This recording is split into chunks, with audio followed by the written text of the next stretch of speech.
د ننګرهار کار او ټولنیزو چارو رئیس مولوي فرید الله حقانی وایي د دوی ریاست سره په همغږۍ د افغانستان یتیم پالنې موسسې 13 تنو یتیمانو ته د دیني علومو، خیاطۍ، انګلیسي ژبې او ریاضي برخه کې زده کړې ورکړې او د یو لړ مراسمو پر مهال فارغ شول.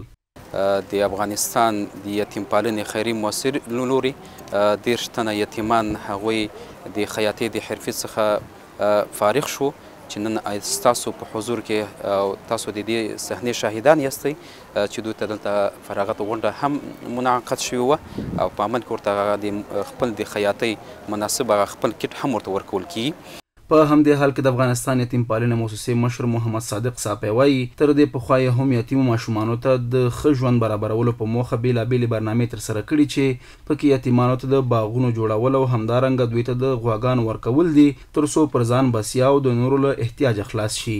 په اطرافو سیمو کې موږ د لنګو غواګانو د توزیع پروګرام داسې دا هم لسګونو کورنیو ته دلته او د هېواد په نورو ولایتو کې هم عملي کړی دی او نتیجه هم ماشاءالله ښه ده. د دې ترڅنګ په ننګرهار کې او په ټوله کې په افغانستان کې هر کال موږ له 100 تر 150 زره پورې میوه لرونکي او غیر میوه لرونکي بوټي کېنوسي. هر کال موږ په ننګرهار کې خواوشا 8 زره نیالګي کېنوسي. الحمدلله نتیجه ډېره ښه ده. یتیمانو ته هم باغونه هم جوړ کړي په عامه ځایونو کې. په همدې حال کې فارغ زده کوونکي خوښ دي چې د افغانستان یتیم پالنې موسسې لخوا ورته د خیاطۍ برخه کې د زده کړو زمینه برابره شوې او وایي د خپلې کورنۍ لپاره به حلاله نفقه ګټي. نوم مې نصرت الله، د پلار نوم نقیب الله او د خیاطۍ په موسسه کې موږ 6 میاشتې زده کړې وکړلې چې نظري او عملي دواړه.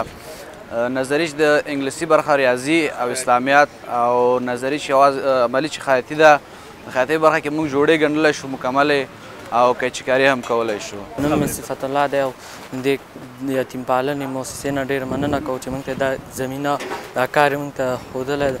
موږ اوس کولی شو جوړې پرتوګونه ګنډلی شو، قیچیکاري کولی شو او د دې ترڅنګ موږ غواړو چې لکه نور هغه مو کړو چې خیاطي صحیح شي او یاده شي.